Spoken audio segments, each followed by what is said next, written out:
In a 10 fitness icon. Chica's mazer size is a way to keep kids active and healthy while also giving them an excuse to eat more of the Pizzaplex's junk, which is honestly an incredible marketing ploy, so good on Fazbear Entertainment and Scott for thinking about that one. However, it also serves as a way to get all the FNAF snobs off his back when they ask how Chica lost all that weight. Because apparently animatronics need active ways to lose weight, and it's important to the lore of the story. I guess people forget that it's a company, and characters go through design changes all the time. I want those same people to ask Chuck E. Cheese how Chucky lost so much weight and how he turned into a tiny mouse when he was originally human size. Actually, I think at this point, FNAF is more successful than Chucky's, so I'm gonna drop that. It seems now in the FNAF world, Chica is a fitness icon the likes of Jenny Craig, with the same amount of terribly evil business models. Chica is the FNAF versus Jenny Craig. Change my mind. You can't. In at 9 loves trash. Chica loves trash. Now, this could mean one of many things, honestly. It means that she could love garbage, or reality TV, or me, or our YouTube content, but in this case it means the former. Chica loves to eat trash, as in garbage, which is certainly interesting when she has a whole thing about being fit and keeping herself in shape like we just talked about with her whole mazer size thing, but I guess it's just that like she's literally any Instagram model ever. Next thing you know, Chica's gonna be sponsored by Fit Tea. But her fascination with trash is certainly interesting from a story standpoint as well. Why does she all of a sudden love to eat trash when we know that her character loves pizza instead? My theory is that it's probably due to Afton and him being in control, since these robots are in a way an extension of him, so it would mean that Afton is trying to eat the trash to perhaps keep himself going or alive. I don't know. It's just a half-baked idea. A FNAF-baked idea. Man, that's a good name for a podcast. I keep coming up with good ones. Fred Talk FNAF baked idea? Yeah, it's great. And at 8 has a cupcake. While this isn't really present in the game all that much from what we can see, or from what I've experienced at least, in the holiday promotional art that you can find somewhere on Google, I'm sure, we can actually see that Chica has her signature cupcake. So while Mr. Cupcake may not appear on stage, it's still there in spirit. Now, the only question is this really Mr. Cupcake or not? And actually, I don't think it is. I think this is an entirely new cupcake, probably called Mrs. Cupcake. Because Chica seems to be very focused on female empowerment this go around, honestly. This is also because this time the cupcake's candle isn't blue, but rather pink. And the colors of blue and pink are most commonly associated with specific sexes. And in a game series where people were actually fighting about if there were two killers or not because one was slightly pinker than the other one, I think it's safe to say that a new candle color on an animatronic cupcake means a new animatronic cupcake. And at 7, Chica feeding frenzy.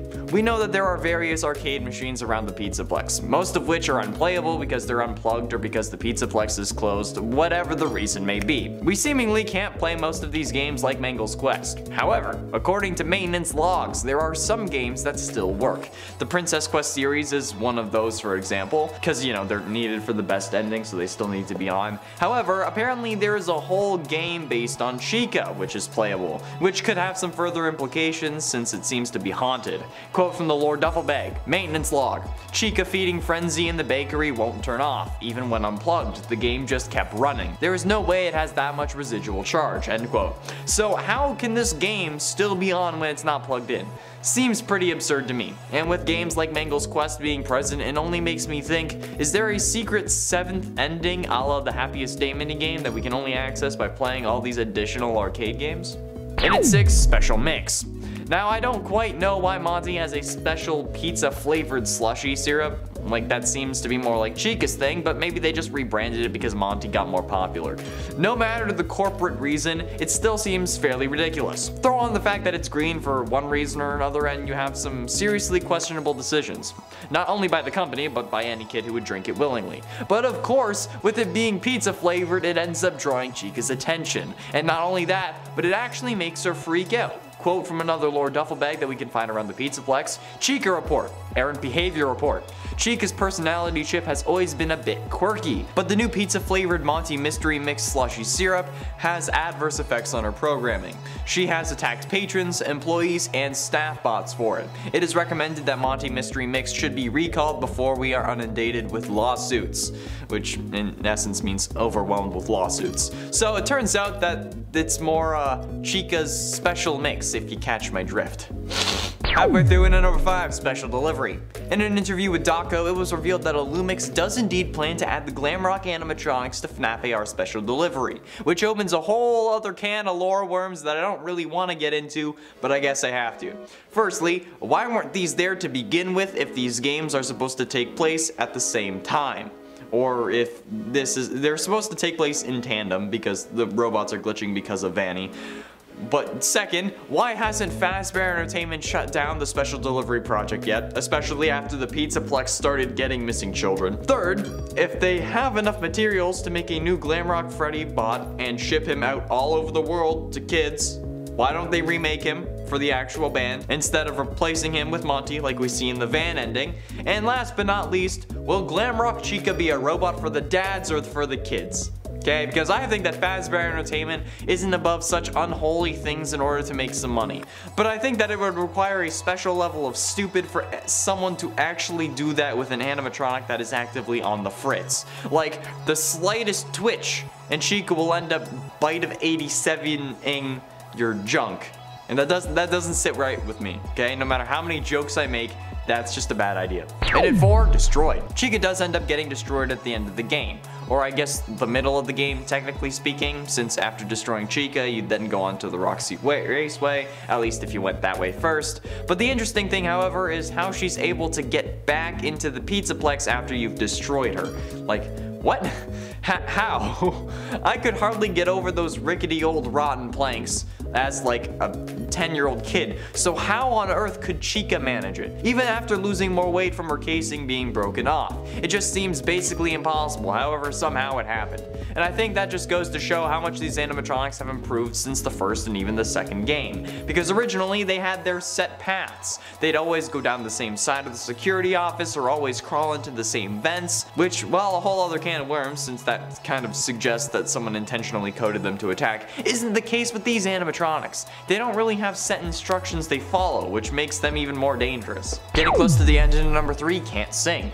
Originally, without a guitar, we assumed that Chica was the backup singer for the Fazbear Band. But recently, this chicken started shredding that bass harder than the waiter after they asked me to say when with a freshly shredded Parmesan. The reason they gave Chica the guitar that I actually find absolutely hilarious. After saving Freddy from parts and service, we learned that each animatronic has their own upgrade that you can steal and install into Freddy. But Chica's isn't really an upgrade, it's rather an error. See, they wanted her to be able to sing with Freddy, but the voice box they used was so horrible and so grating that it actually caused the other animatronics to malfunction and caused some audience members to have like bleeding coming from their ears or maybe even go deaf. So we end up using this to our advantage by using it as a way to stun and shoo the animatronics, but since this was so bad, they instead just gave Chica a guitar, and that's pretty damn funny. In it 2, hack. We know from the get-go that these animatronics are being controlled by someone, but that's because of the trailers. Without those, we'd assume that the robots were instead just in their security mode like they had been in FNAF 2. However, when we do get the true ending, we learn that Afton was the one controlling these animatronics, and that he was the one who took over them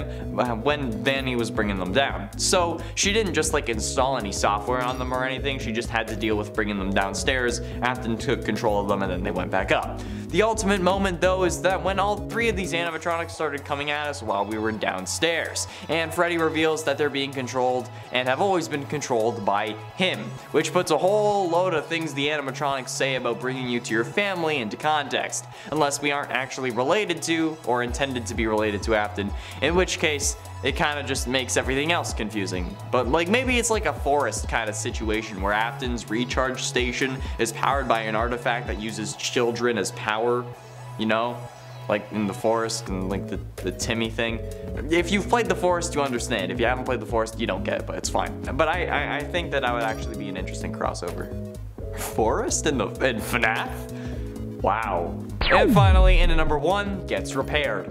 We know that in the various endings, if the pizzeria is still standing, Chica does end up getting repaired, as do the various other animatronics. If you end up leaving through the loading docks and get the van ending, we see that Freddy gets replaced by Monty, and papers come out talking about the new face of Fazbear Entertainment, which makes absolutely no sense because he's a robot, just build a new one, but we can also see that all 3 animatronics are perfectly intact, no matter which ones you destroyed. So the animatronics you absolutely deck do end up getting repaired, which suggests that perhaps this was made maybe an intentional thing, like maybe making a Super Freddy was in the plan, but they didn't expect him to have an actual conscience. Either way, after Security Breach, we know that Glamrock Chica, along with Roxy and Monty, are all fixed, and probably also repaired and rebuilt after the ending of Security Breach, unless the Pizzaplex above them also caved in, but we don't know the outcome of that exactly yet. It could have caved in, it might not have, it might still be standing. I don't know. In a 10, Trapped. We know that thanks to Glitch Trap and the Princess Quest game that Vanessa ends up becoming almost trapped in her own mind. This is still the case after the Security Breach true ending, since the true ending has nothing to do with the Princess Quest minigames, meaning that Vanny after Security Breach is still under Glitch Trap or William's control. Now, it's up in the air as to whether Burn Trap is actually dead or not, but if he is actually finally dead, I don't know if Vanny is free from his control. This is a situation we haven't really gotten much detail on, so it's entirely possible that we don't need to free Vanny anymore since her connection to William may be broken if he died. But if it's connected specifically to the Princess Quest games, she wouldn't be freed yet. So it's still up in the air as to her current fate, but I mean, it's either she's trapped or she isn't, right? It's a 50-50 if you really think about it. And at 9, Vanessa. We know that Vanny's real name is Vanessa, more now than ever before. We had ideas that they were the same character, but as soon as you pull her mask off in the rooftop ending, it's confirmed. We even get a backhanded comment of the creativity of her name when we come across her room in Phaser Quest. Freddy says something along the lines like, "Vanny sounds like Vanessa and Bunny." Doing that voice hurts my throat. Which is the story's clever way of congratulating us for making obvious connections before the game even came out. But it seems more of like a sarcastic congratulations to me, at least. Like, even Freddy could find the goddamn connection, you guys. You didn't try very hard. I mean, that's what it sounds like to me. Anyway, we do know that after Security Breach, Vanny is still Vanessa. And if literally anything else wasn't telling enough, the fact that Vanessa tells us that we deserve a reward and to come to the main stage in a horrifically creepy voice in an effort to waste our time so that we die just before winning should be enough to convince you that Vanny is Vanessa. And at 8, Therapy. Vanessa actually went to therapy, seemingly mandated by Fazbear Entertainment. We know this thanks to the 16 retro CDs that can be found towards the end of the game. They can be played with a CD player in the sister location's hidden room, and the retro CDs require Roxanne's eye upgrade on Glamrock Freddy to actually get. For the CDs to spawn in, Gregory needs to be inside of a upgraded Glamrock Freddy, be near the disc, and be looking at where the CD is highlighted. Then you exit Glamrock Freddy to collect it. If you don't do that, the CD just doesn't spawn in. The order in which the CDs are found does not seem to affect which recordings are unlocked, just the number of CDs found, which is clearly a reference to the 16 tapes found in FNAF VR. However, these tapes also seem to contain therapy sessions between Vanessa and a therapist on every disc starting with the number 7-1, because she's patient 7-1 and not patient 4-6. These mention everything from Lewis to a bunny costume. Yeah, clearly the therapy wasn't really doing much though. But I think that might have been the point. Maybe not to help her, but to make sure that Afton was still under control and that she was still scared of him. And at 7, Ness. With these interviews or therapy sessions, however, we also get more information and clues to the story of the previous 3 FNAF games. Okay, well, 2 main series games and 1 spin-off. Yes, it's correct. These therapy sessions confirm our suspicions that Vanessa was indeed Ness from FNAF AR. So, with this revelation, we know that in FNAF VR we played as Vanessa, who was probably put there by someone higher up at Fazbear Entertainment because they knew what Afton was planning. We got possessed with our mind getting locked inside Princess Quest. We then got sent to the special delivery unit to install our virus on various animatronics as potentially even a test run, and then we were moved to head security guard for the Pizzaplex, which is where Security Breach starts. So, thanks to the simple mention of Lewis and her looking up odd things at work, along with her secret encrypted conversations, we know the full story of Vanessa since FNAF VR, so pretty sweet, actually. And at 6, Aware. Now we may believe that Vanessa is unaware of her dual personality, that it would make sense if she blacks out when William takes over as Vanny, or however this weird pseudo-possession thing works. However, that's not the case at all, as we learn from CD number 11. It doesn't matter in what order you find these endgame CDs, you just need to find 11 of them in order to hear this. And we get our first indication that Vanessa is truly Vanny. Well, at least the first indication from the tapes, that is. About halfway through this tape, the therapist says, "That's true. So, on your breaks it looks like you were shopping for a costume. You purchased some fake fur material. What are you going to make?" Vanessa then mutters indistinctly, and the therapist replies with, "What was that? Did you say the costume is secret? Why is that?" Vanessa then says, "I can't talk about this. He said he would always be watching. He could be here or there or anywhere in between. Have a listen for yourself." That's true. So, on your breaks, It looks like you were shopping for a costume. You purchased some fake fur material. What are you gonna make? What was that? Did you say the costume is a secret? Why is that? I can't talk about this.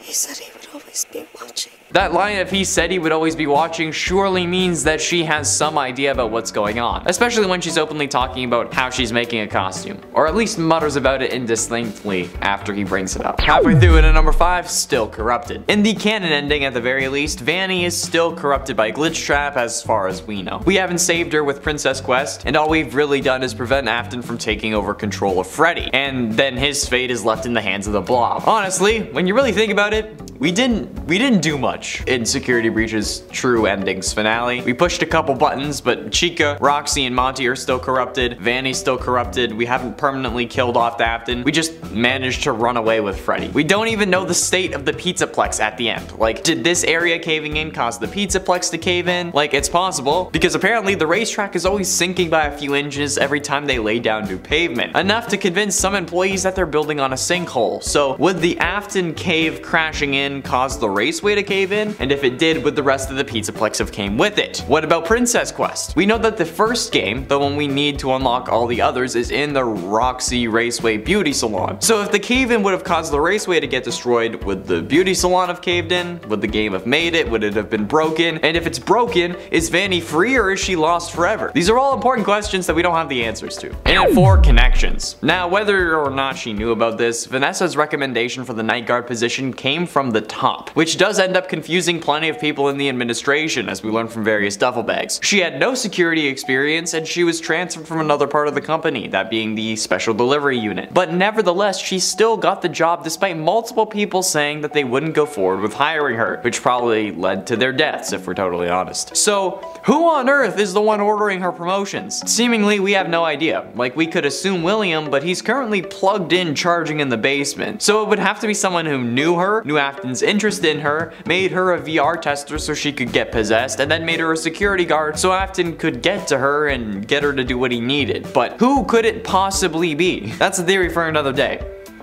once I come up with an explanation. Getting close to the end, and at number 3, not a robot. While it may seem like Vanny has some very possessed animatronic-like mannerisms, we can basically guarantee that she's a human based on all this other evidence. If she wasn't a robot, there would be no reason for her to have to go to therapy, and the shrink would be able to tell that something wasn't right when she did go to therapy. He would have included some mention of robots at some point or in some aspect to gauge her reaction. We can also guess that the rooftop ending where we see 2 of her is purely meant to be symbolic, since the panels containing Vanessa looking down are separate from the rest of the ending's panels. And while we may not see any blood around her body anytime she does bite the dust, that's probably because it would be a little too much for a FNAF game. Although we also don't see her torn open after Freddy, like when he gets disassembled. She's never torn open like that. So it's pretty much set in stone that Vanessa, or Vanny if you prefer, is in fact a human, which is probably a good thing if we're honest, because it means that she can actually die. And ultimately, in at number 2, Vanessa A. While we already knew that her name was Vanessa, other sources claim that her last name has been confirmed to start with the letter A. Now, I remember this being a thing, but I don't remember where it started, so I can't confirm if this is still the case. However, the idea that Vanessa is an Afton is only growing stronger after Security Breach, with the parallels via the bunny costumes being obvious, but now, her sitting on a hill with Gregory, wearing purple, her last name starting with an A, and her being pushed forward by the company by some unseen force, we're starting to see that maybe somehow Vanessa A could indeed be Vanessa Afton. Now, is this canon? Not at the time of recording. Is it possible? Entirely. We have no idea what is and isn't possible anymore in this series, to be totally frank. But is it likely? I don't know. It's also possible that Vanessa is not an Afton and that the A is just a red herring. There's also the very real possibility that the A we found was just a mistake and now it's being corrected. We don't know, but only time will tell. Finally, in at number 1, still kicking. We also know that at the time of Security Breach's true ending, Vanny is still alive, as far as we know anyway. The Pizzaplex could have caved in on her, but with how things are going and like how Afton always comes back, I think it's safe to say that Vanny is still alive. Especially especially since in basically every ending she has a plan of escape. Freddy lights the place on fire and she's somehow already on the roof. Sure, she doesn't make it out alive, but had Freddy not been there, she would have. If we leave on our own, she still finds us, so she's still alive at that time, and every other time we don't really destroy the Pizzaplex, so there's no reason for her to die. So as far as we know, and according to past trends in the FNAF sphere, FNAF universe, Vanny is indeed still alive post-security breach. The question is, will we be seeing her again soon, or are we going to be waiting forever to find out what really happened to her? Only whoever's taking over for Scott knows. And its head glitched.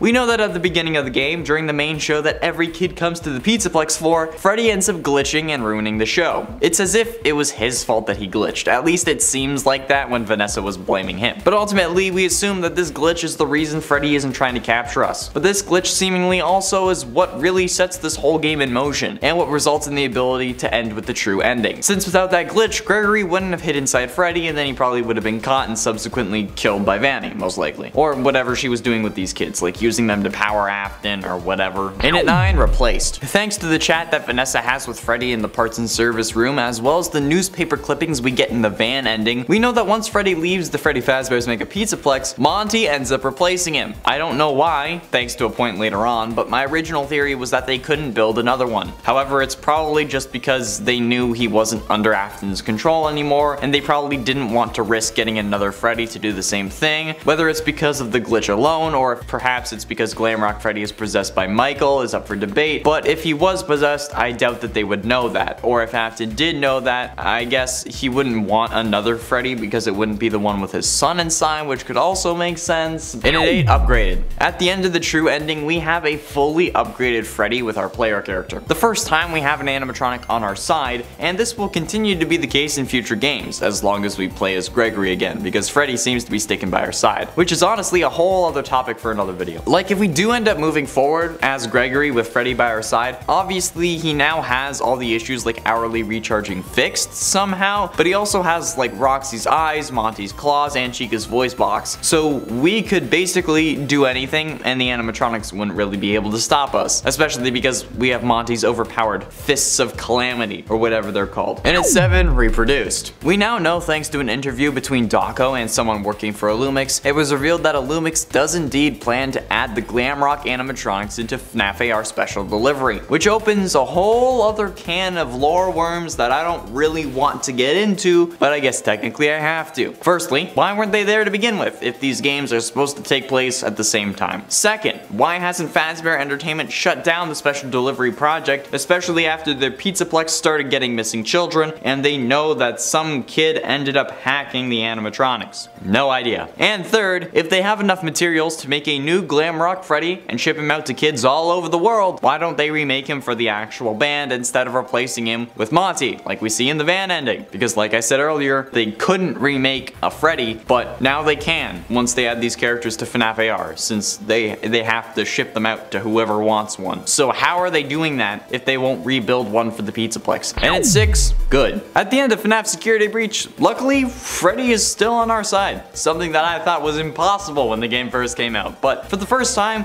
we have an animatronic on our side and still on our side at the end of the game. I said the games could go anywhere now with all the possibilities introduced by such a vague ending, but with an animatronic on our side, the possibilities are even grander than I originally realized. Like, the sheer possibilities, it's astronomical. This could in reality be the start of the end of FNAF. If Glamrock Freddy is set on making sure that nobody ends up vanishing because of Fazbear Entertainment again, bro, I mean, like, imagine Glamrock Freddy like having like a press conference or something, telling people not to go to the Fazbear restaurants. That would be hilarious. Halfway through into number 5, possibly possessed. There's also a theory going around, or at least recently going around, that Freddy Fazbear in this game is actually possessed by the spirit of one Sir Michael Afton, the son of Purple Guy and the older brother to Crying Child, who some also believe is in this game in the form of Gregory. While this would explain the brother-like bond of the two protagonists, this theory isn't 100% confirmed, so for the moment, it's just a theory. theory. A game theory. But the possibility of Michael Afton surviving the FNAF 6 fire and going on to possess Glamrock Freddy actually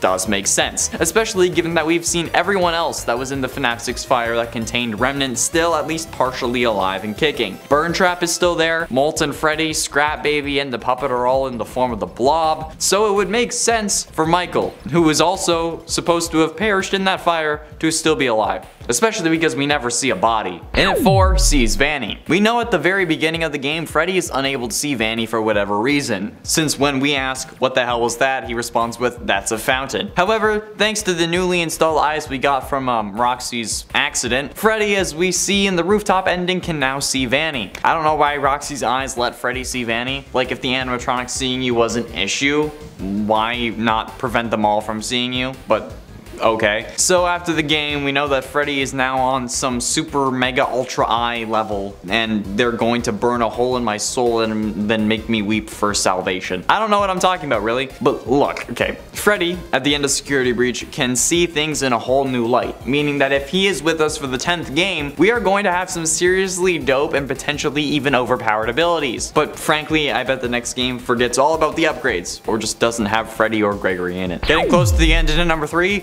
Arsonist. Okay, straight up, Freddy seemed a little too keen on burning down the Pizzaplex, if I'm totally honest. Don't get me wrong, we love a little arson in a video game context, but Freddy was basically looking for any excuse to burn the Pizzaplex down. He goes from, the other animatronics are trying to help you, Gregory, I'm a material girl, to burn baby burn real fast. I don't get why he flips so quickly, but like at this point he still hadn't seen Vanny in the flesh, so like maybe his programming just went berserk, or maybe something else took over, or this could have been William's plan all along. But the biggest possibility is that Freddy has just played too many FNAF games himself and figured that burning the place down would actually destroy everything inside. Penultimately, in at number 2, operational. In the end of Security Breach, Freddy is still operational, somehow. Again, despite the fact that he should need to recharge every hour. Unless the whole Afton nearly taking control of Freddy thing fixed his recharging issue, or something similar, unless they took the van, which was never shown in the ending because, you know, they had to run out of a collapsing cave. I genuinely don't know how Freddy at this point is still operational, so if any of you have any ideas or something, please let me know in the comments, because he shouldn't have been able to make it to that hill. The charger in the basement could not have been that powerful, especially because he has to get in it multiple times during that final battle. I seriously have no idea how that works.